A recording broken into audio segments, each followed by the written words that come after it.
नमस्कार। आज हम क्रिमिनोलॉजिस्ट क्रिस्टोफर बेरिडी के काम के आधार पर साइकोपैथ के दिमाग के अंदर झांकने की कोशिश करेंगे। एक ऐसी दुनिया जहां नियम, भावनाएं और इंसानियत के मायने ही कुछ और हैं। ये अनुभव उन लोगों का है जो बेहद खतरनाक अपराधियों से मिले हैं। मतलब ये सिर्फ इमोशंस की कमी नहीं है, ये एक भावनात्मक शून्य है। एक ऐसी खामोशी जिसके पीछे कोई तूफान नहीं, बल्कि सिर्फ और सिर्फ खालीपन है।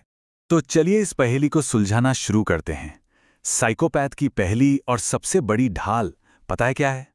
उनका बिल्कुल नॉर्मल दिखना, यहां तक कि बहुत आकर्षक दिखना। और यहाँ सबसे हैरान करने वाली बात हमारी सोच और असलियत के बीच का एक गहरा फासला है। बुराई हमेशा अपने असली डरावने रूप में नहीं आती।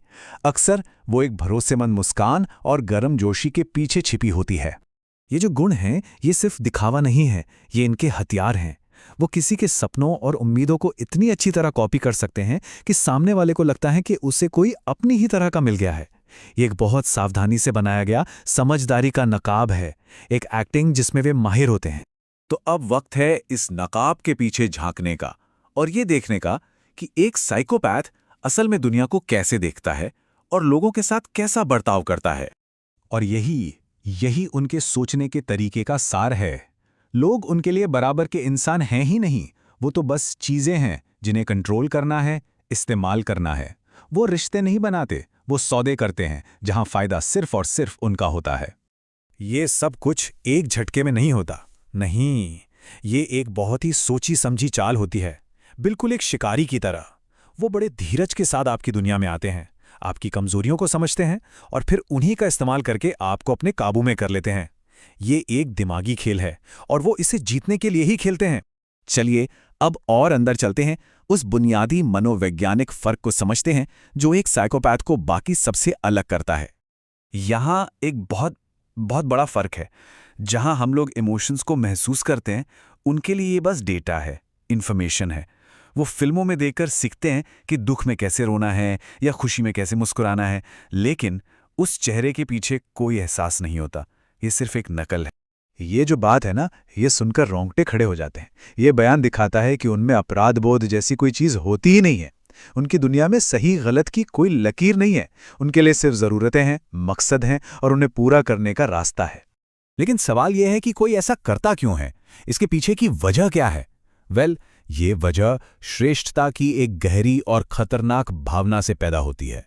ये सिर्फ घमंड नहीं है। एक साइकोपैथ का नार्सिसिज्म इस यकीन से आता है कि वो स्पेशल है, कि वो सबसे ऊपर है और समाज के नियम उन पर लागू ही नहीं होते। तो उनके काम के पीछे कोई गुस्सा या जुनून नहीं होता? नहीं, इसके पीछे होती है अकड़ और दूसरों पर राज करने की भूख।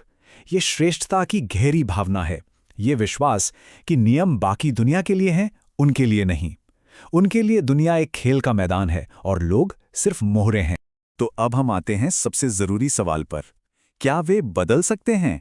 और इस मानसिकता के खिलाफ सबसे बड़ा बचाव क्या है? ये सवाल अक्सर जहन में आता है ना, कि क्या सुधार की कोई गुंजाइश है? क्या कोई उम्मीद है? जवाब सीधा है, नहीं। और जवाब इतना साफ इसलिए है क्योंकि साइकोपैथी कोई बीमारी नहीं है जिसका इलाज हो सके। ये एक पर्सनैलिटी डिसऑर्डर है, उनके दिमाग की बनावट का हिस्सा है।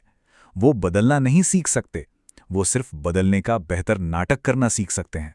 तो फिर सवाल उठता है कि अगर वो बदल नहीं सकते, तो बचाव कैसे हो? ये इस पूरे विश्लेषण का सबसे अहम सवाल है। और इसका जवाब डरना नहीं है, इसका जवाब है जागरूक होना। इस नकाब को, इस खेल को और उस भावनात्मक खालीपन को समझना ही सबसे बड़ा हथियार है। ये जागरूकता ही मनोवैज्ञानिक हेरफेर के खिलाफ सबसे मजबूत ढाल है। अंधेरे को समझना जरूरी है ताकि रोशनी में और मजबूती से रहा जा सके।